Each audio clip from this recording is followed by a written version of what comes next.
ஒரே ஒரு கொஸ்டின் தான் கேட்டார், அதுக்கான ஆன்சரை தேடுறாரு. அந்த ஒரு தேடல் தான் அவர் வேர்ல்டு லெவலுக்கு கொண்டு போச்சு. இது ஒரு நாள் ஒரு கதை. கேட்டுட்டு எப்படி இருக்குன்னு கமெண்ட் செக்ஷனில் சொல்லுங்கள்.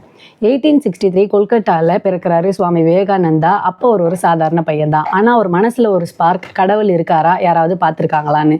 இந்த கொஸ்டினுக்கான ஆன்சரை தேடி அவரோட குரு ராமகிருஷ்ண பரமஹம்சா கிட்ட போகிறாரு. அந்த ஒரு சந்திப்பு தான் அவரோட வாழ்க்கையை மாற்றுறதுக்கான ஒரு திருப்பு முனையாக அமையுது. அதுக்கப்புறம் உலகம் முழுக்க சுற்றுறாரு. மக்களோட வறுமை கஷ்டங்கள் எல்லாத்தையும் நேரில் பார்க்குறாரு. அப்போ ஒரு எடுத்த முடிவு தான் மக்களுக்கு சர்வீஸ் பண்ணுறது கடவுளுக்கு பண்ணுற மாதிரின்னு புரிஞ்சுக்கிறாரு.